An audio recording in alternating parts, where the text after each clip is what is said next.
Mga mahal na kapatid, ilang taon na rin po ang lumipas nang simulang bagabagin, balutin ng matinding pagsubok ang iglesia. Ang mga taong lumipas ay nagsilbi sanang pag-asa sa marami sa paraang mapagtanto nila na malapit nang sagutin ng Diyos ang kanilang mga dalangin. Ngunit hindi po ito ang nangyari. At sa patuloy nilang nakikita na nangyayari sa iglesia, ay iniisip na po ng marami na ang kanilang mga dalangin ay hindi na pakikinggan ng Diyos.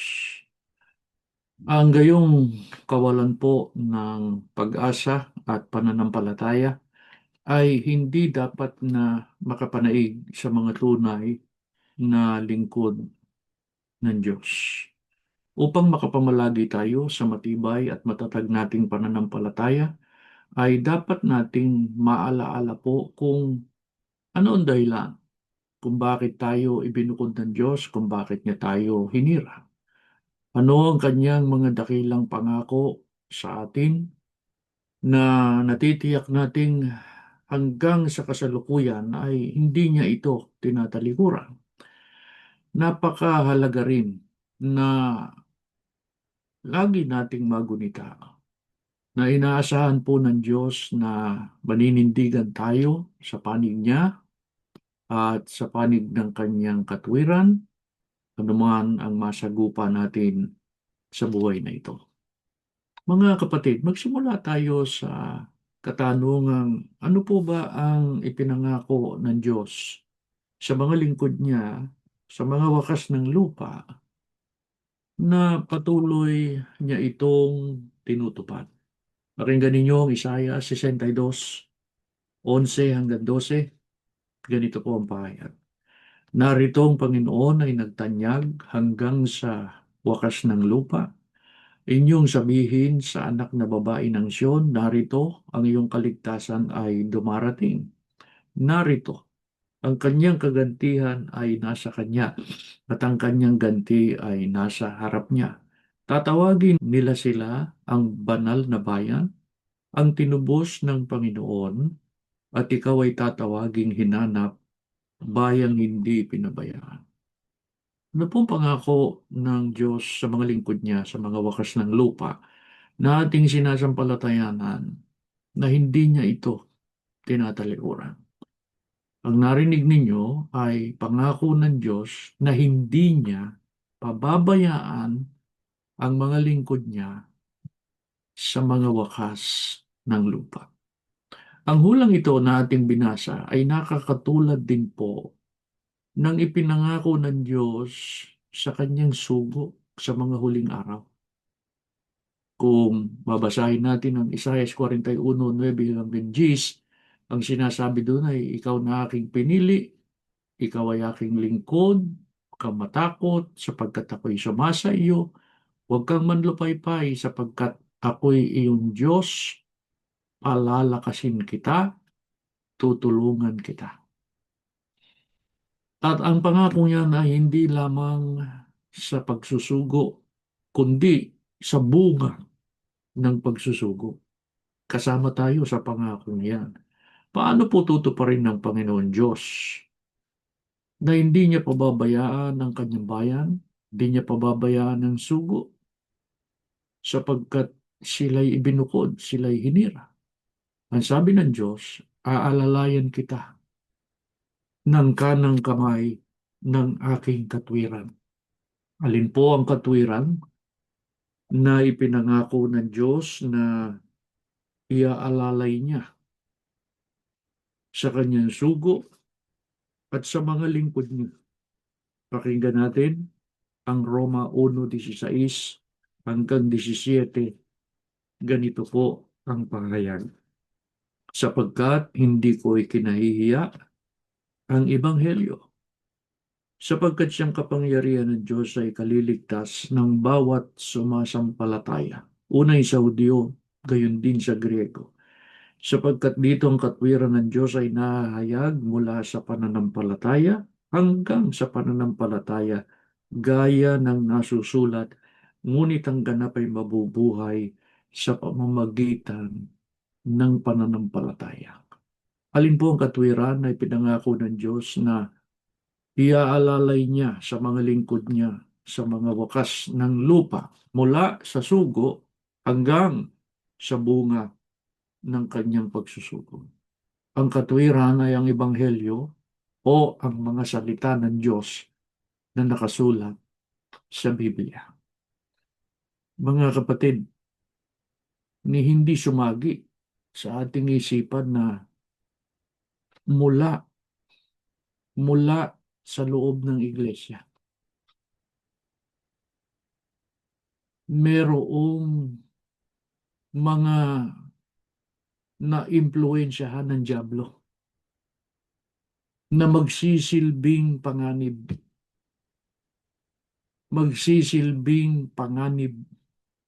sa mga lingkod ng Diyos na nagtitiwala sa mga pangako at nagtitiwala sa mga salita ng Diyos na nakasulat sa Biblia. Kaya ang tanong natin ay paano natin patuloy na pakikinabangan ang mga pangako ng Diyos sa pag-alalay sa atin sa pamamagitan ng kanyang katuwiran o ng mga salita ng Diyos na nakasulat sa Biblia. Sa unang Juan 5:19, alam nating tayo'y anak ng Diyos at ang buong sanlibutan ay nasa kapangyarihan ng dyablo. Paano natin mapatutunayan o patuloy na pakikinabangan ang pangako ng Diyos sa pag-alalay sa atin sa pamamagitan ng kanyang mga salita? Ang sabi ni Apostol Juan, alam nating tayo'y sa Diyos at ang buong sanlibutan ay nakahilig sa kapangyarihan ng dyablo. Kung gayon, dapat tayong manatili, mga kapatid, sa panig ng Diyos, sa panig ng kanyang mga salita. Sino po ang halimbawa na nanindigan sa panig ng Diyos at sa panig ng kanyang katwiran? Mabuti po ibasahin natin ang nakasulat sa Isaiah 46:11 hanggang 13, na tumatawag ng ibong mandaragit mula sa silanganan, ang taong gumagawa ng aking payo mula sa malayong lupain.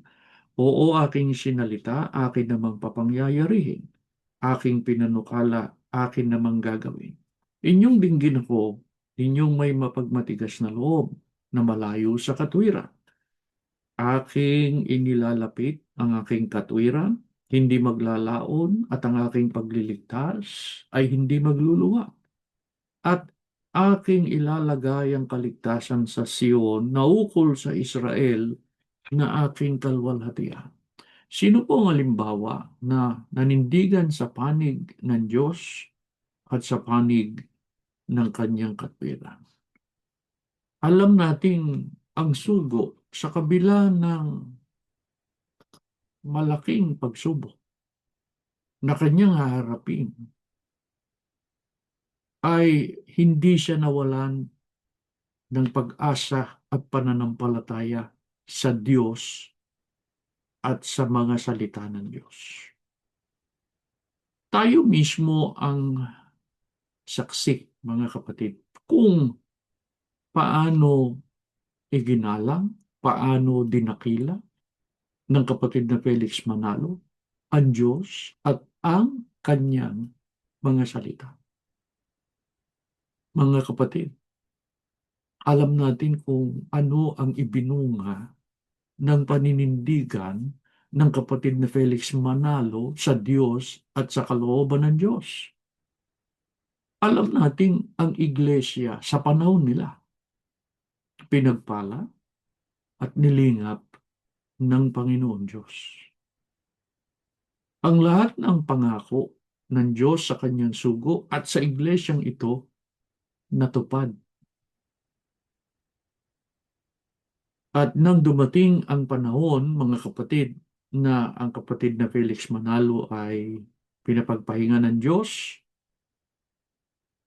ang kapatid na Eranio Manalo ay matapat na sinunod, itinaguyod ang pagsunod sa mga kalooban ng Diyos. Inakay ang buong iglesia sa katapatan sa Diyos at sa kanyang mga salita. Alam ninyo, sa loob ng halos 100 taon, ang iglesia, mga kaanib sa iglesia, puwera yung mga kapatid, puwera yung mga nasa impluensya ng dyablo. Hindi natin isinasama yung mga tiwali.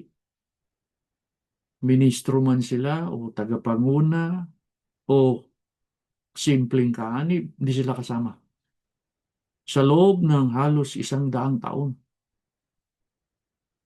maraming mga kapatid nanindigan sa panig ng Diyos at sa panig ng kanyang mga salita.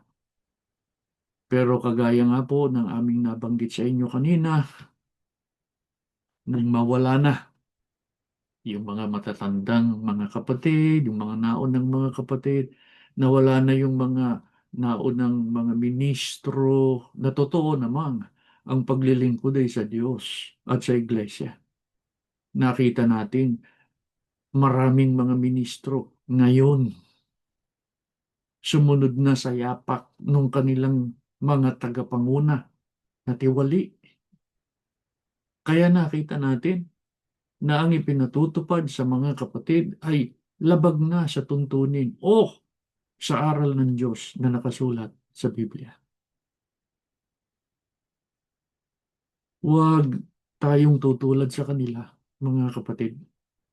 Manindigan tayo sa totoo, yun ang mga aral ng Diyos. Manatili tayo sa panig ng Diyos. Sino kaya ang mga lingkod ng Diyos na lubos na makapaninindigan sa panig ng Diyos at sa kanyang mga salita? Ang babasahin ko po ay nakasulat sa Deuteronomio 30, talatang 20, sa ang salita ng Diyos. Ganito po ang pahayag.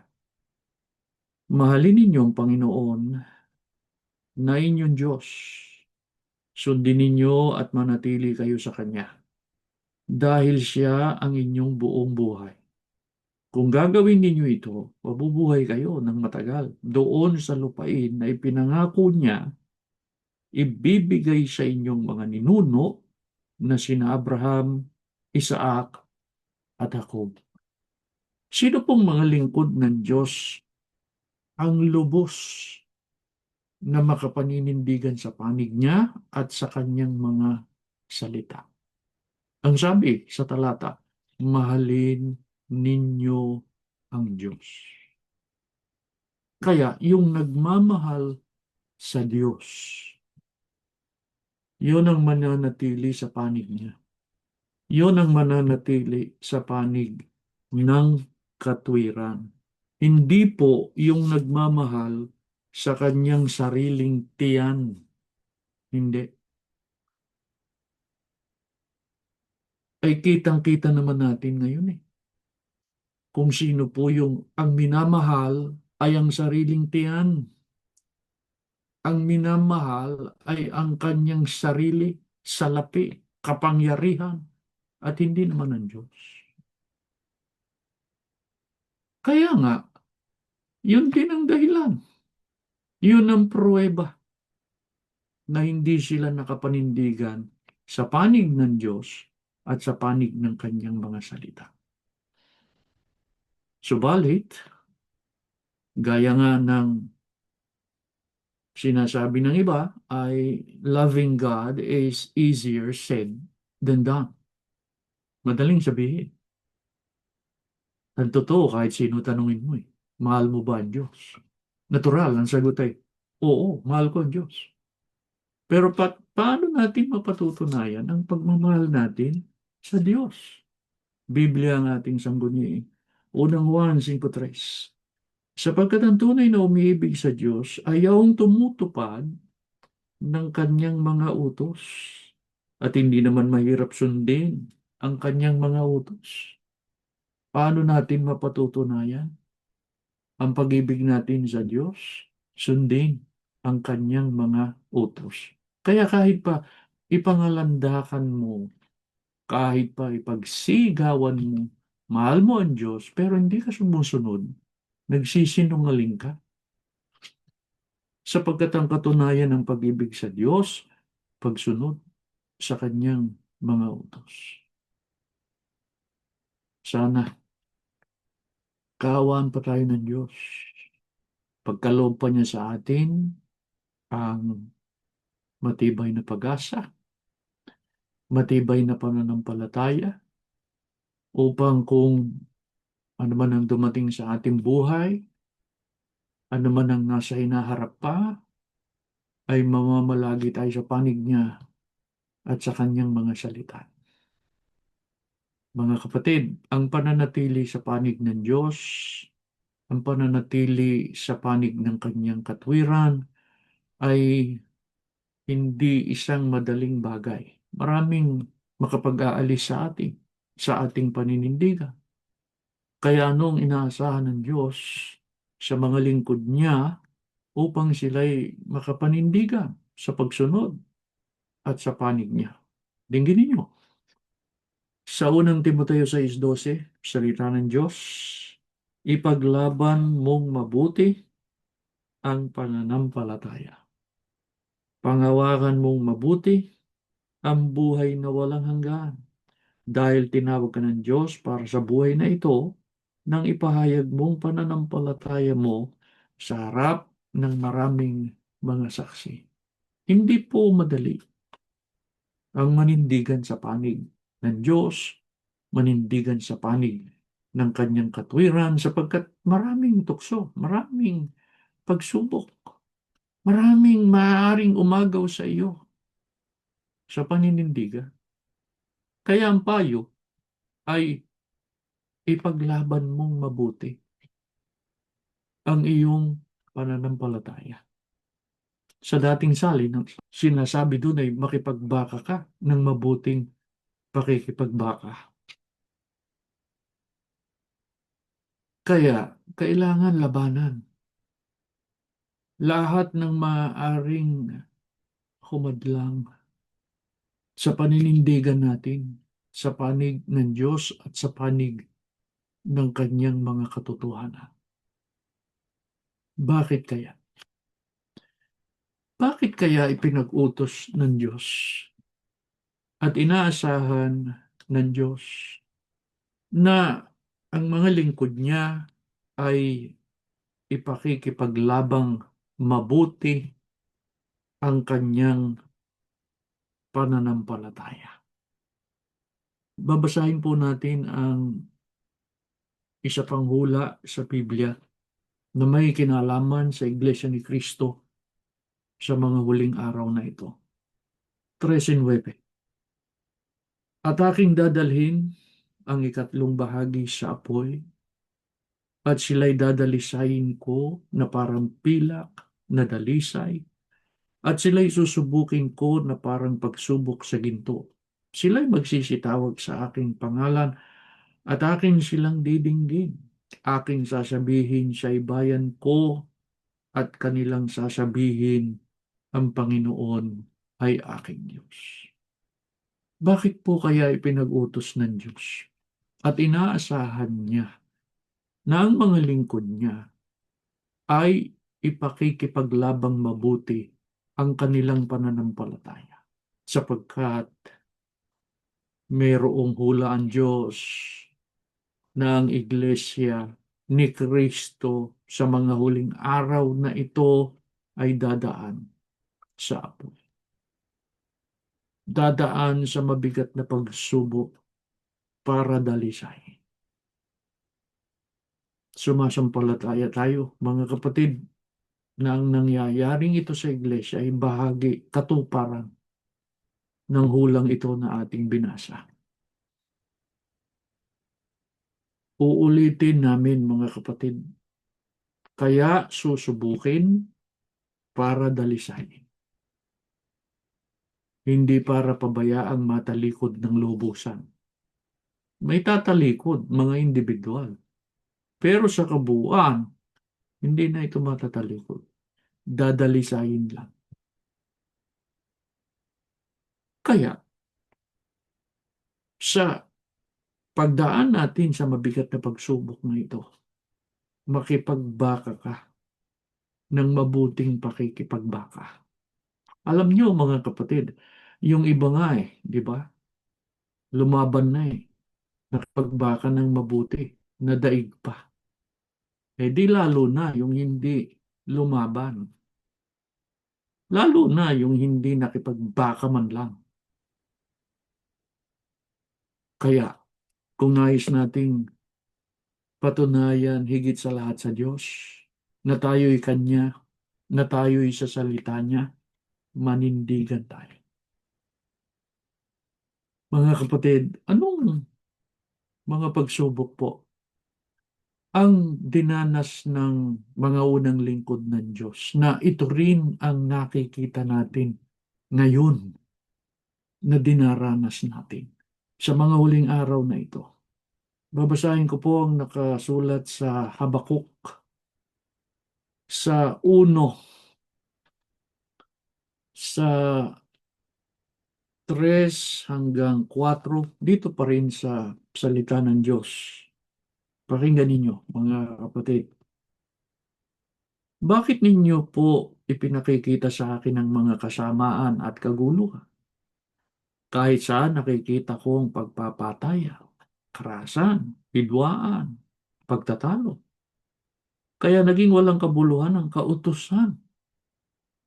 At wala ring katarungan dahil sa mga taong may kasalanan ang siyang nananalo sa korte. At hindi ang mga taong walang kasalanan. Kaya nababaluktot ang katarungan.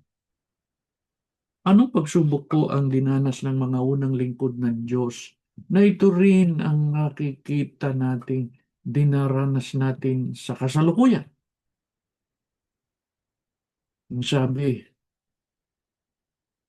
ng lingkod ng Diyos, wala niyang katarungan dahil ang mga taong may kasalanan ang nananalo sa korte at hindi ang taong walang kasalanan. Nababaluktot ang katarungan o katwiran. Isipin ninyo, yung mga magnanakaw, yung mga tiwali, yung gumagawa ng kabulastugan sa loob ng iglesia, yun ang namalagi sa taan. Pero yung naghayag ng katiwalian, yung naghayag ng korupsyon, yung naghayag na mali ito, labag to sa aral, labag to sa doktrina, labag to sa tuntunin, yun ang pinagtitiwalag. Yung nanindigan sa tama, yun ang inalis sa tala. Pero yung mga corrupt, yung mga tiwali, nakapamalagi, napopromote pa nga Mga kapatid, dahil ba sa nangyayaring ito, mananaig na yung kawalang pag-asa at kawalang pananampalataya? Pagsubok lang yan. Huwag tayong mawalan ng pag-asa. Gawin natin kung ano yung tama. Sa Diyos ka, sa salita ka niya. Mahalin mo ang Diyos sa paraan. Sundin mo ang kanyang utos. Kaya hindi tayo susunod kailanman sa mali. Ang susundin natin kung ano ang tama, kung ano ang kalooban ng Diyos. At ito ang ating pakikipaglaban. Ano po bang dapat nating magunita? Sino ba ang mga kalaban natin? Kanino ba tayo nakikipagbaka? Pakinggan po ninyo, 6:12 hanggang 17, aklat po ng Efeso. 12 hanggang 17. Sapagkat ang kalaban natin hindi mga tao, kundi mga pinuno, mga may kapangyarihan, mga tagapamahala ng kadilimang namamayani sa sanlibutan ito. Ang mga hukbong espiritual ng kasamaan sa himpapawid. Kaya't isuot ninyo ang baluting mula sa Diyos. Sa gayon, makatatagal kayo sa pakikipaglaban pagdating ng masamang araw na iyon. At pagkatapos ng inyong pakikipaglaban, ay matatatag pa rin kayong nakatayo, kaya't maging handa kayo. Gawin ninyong bigkis ang katotohanan, itakip sa dibdib ang baluti ng pagkamatwid, at isuot ang panyapak ng pagiging handa sa pangangaral ng mabuting balita ng pakikipagkasundo sa Diyos. Taglayin ninyong lagi ang kalasag ng pananalig kay Kristo bilang pananggat pamatay sa lahat ng nagliliyam na palaso ng masama.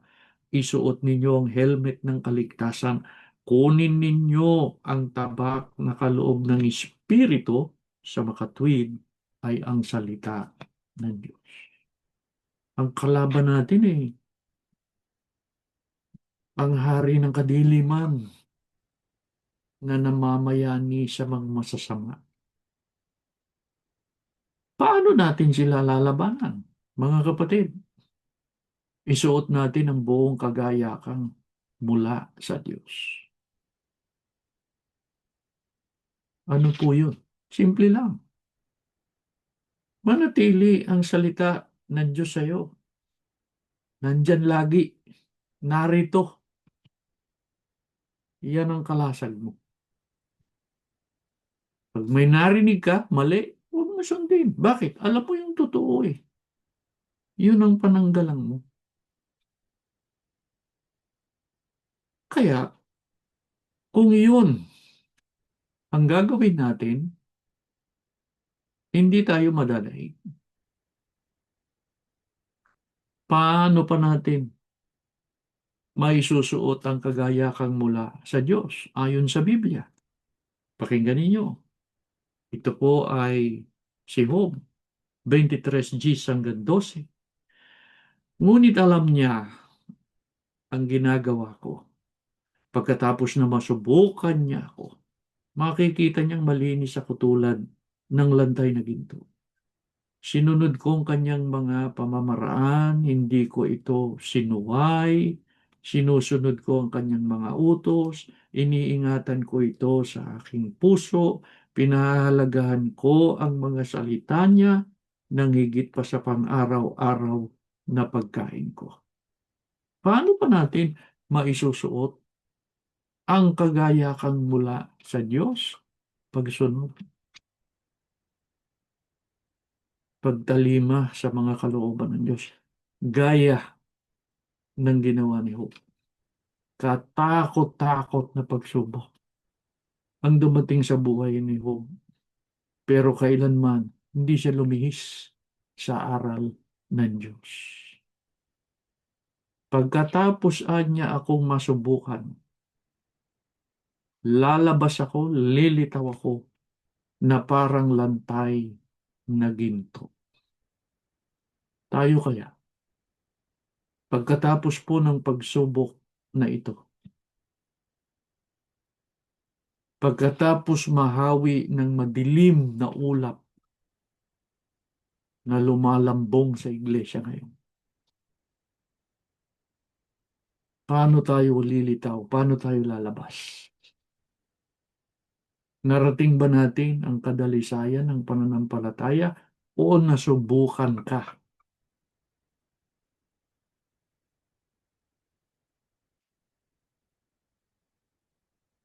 Kapatid, maninindigan po ako.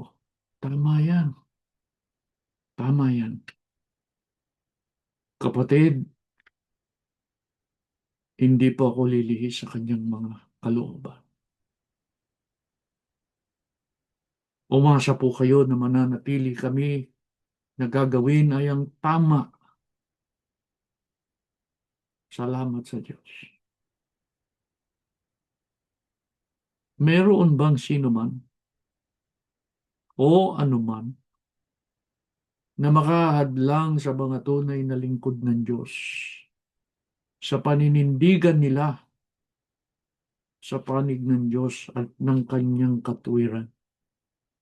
Balikan natin ang salita ng Diyos sa 5:27 hanggang 29.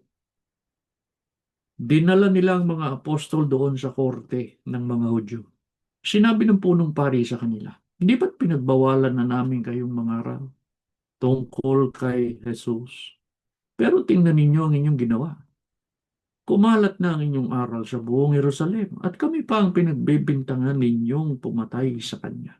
Sumagot si Pedro at ang kanyang mga kasama, ang Diyos ang dapat naming sundin at hindi ang tao. Meron bang sino man o anuman na dapat na makahadlang sa atin sa paninindigan natin sa panig ng Diyos at sa kanyang mga katotohanan? Wala. Tularan natin ang mga apostol nang hulihin sila, pagbantaan, huwag na kayong mga ngaral. Ano ang sagot nila? Susunod kami sa Diyos, hindi sa tao.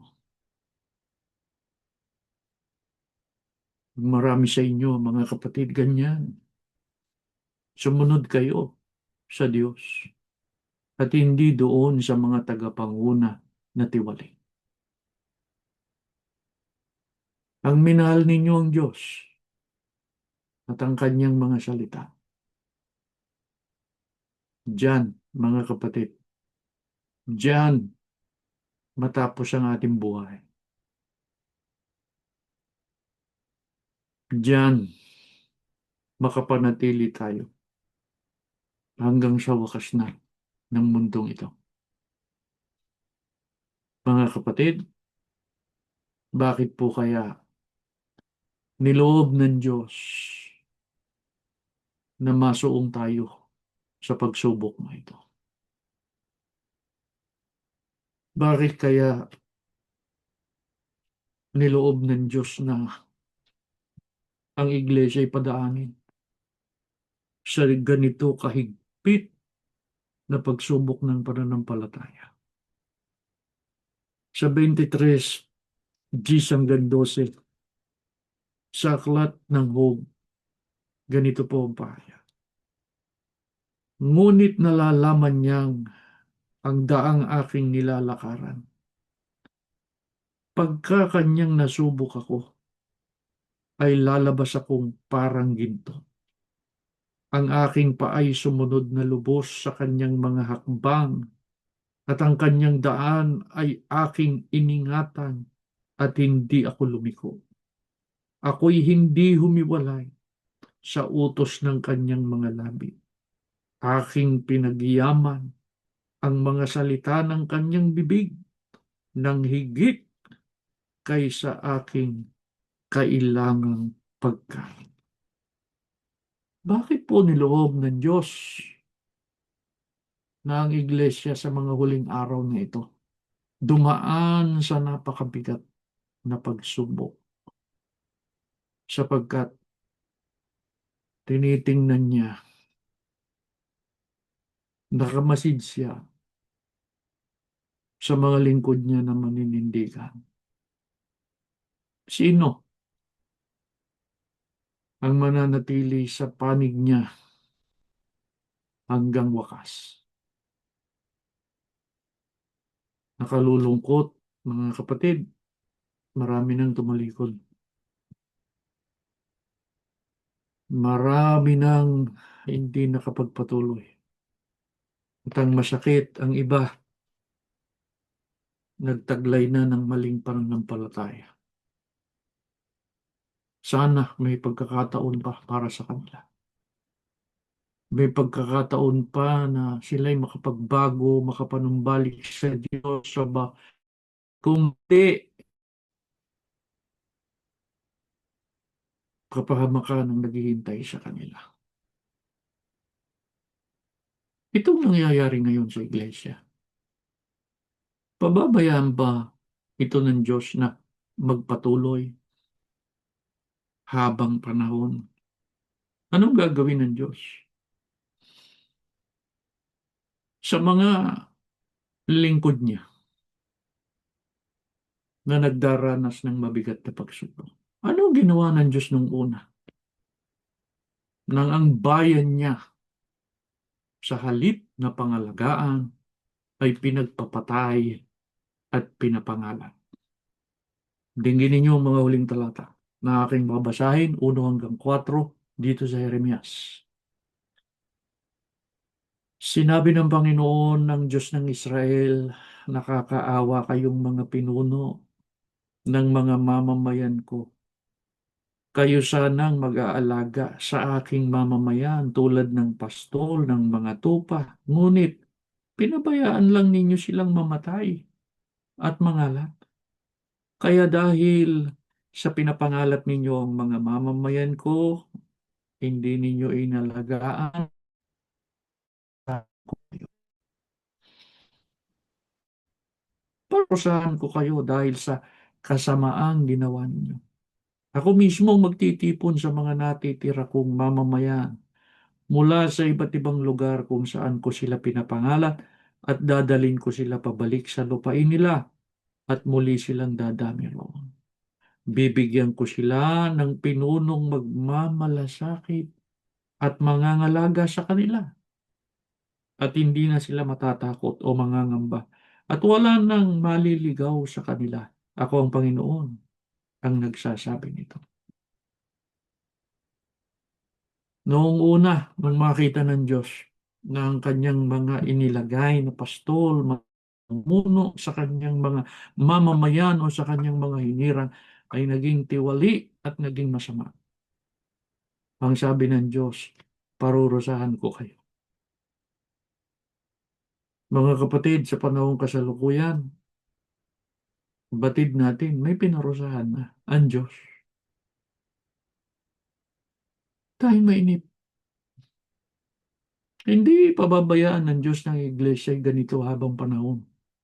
Tandaan ninyo, ang iglesia ay ihaharap sa Diyos. Banal, walang kapintasan, walang kulubot. Bakit? Dalisay eh. Karapat dapat sa kaligtasan. Maaaring mga kapatid, hindi na natin makita sa panahon natin ang pagbabago na gagawin ng Diyos.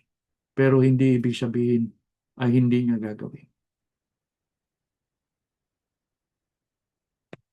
Magwakas ang ating buhay sa paninindigan, sa pagsunod. At kung kailan gagawin ng Diyos ang pagbabago niya sa iglesia, siya lang ang nakakaalam. Ang bahagi natin, mga kapatid, tiyakin natin na kapag binawi na ng Diyos ang buhay na ito na pahiram niya sa atin, natapos tayong karapat-dapat magmana ng kanyang mga pangako. Kaya sa inyong mga panata, sa inyong mga pananalangin, kasama ang inyong pamilya, lagi ninyong hilingin sa Diyos.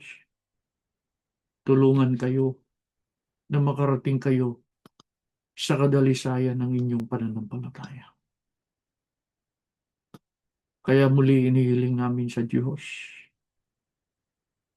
Ama, sa lahat ng sumasamba sa pagkakataong ito, iabot mo ang iyong biyaya at ang iyong pagpapalakas.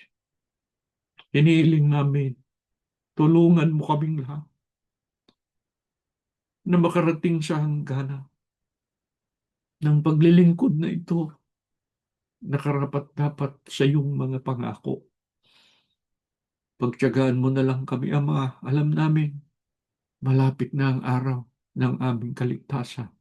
Alalahanin mo kami ang aming sambayan. Lahat sana kami makarating sa kaligtasan. Pagpalain kayo ng Diyos, mga kapatid. Aawit tayo ng awit ng ating kahalalang. Panginoon namin Diyos, salamat po ng maraming marami sa iyo. Muli mong pinatunayan sa amin na ang aming kahalalan, ang pagtawag mo sa amin, totoo at tunay. Sana, Ama, itong patuloy na magbigay ng lakas sa amin para kami makapanindigan pa sa panig mo at sa panig ng iyong katwiran. Amang Diyos, gaya ng aming inawit, Iglesia ni Kristo kami. Payagan mo pag nagwakas na ang aming buhay. Karapat dapat kami sa kaligtasan. Tulungan mo po kami. Ibigay mo ang lakas, ang pananampalataya upang lagi kaming makasunod sa iyong mga aral.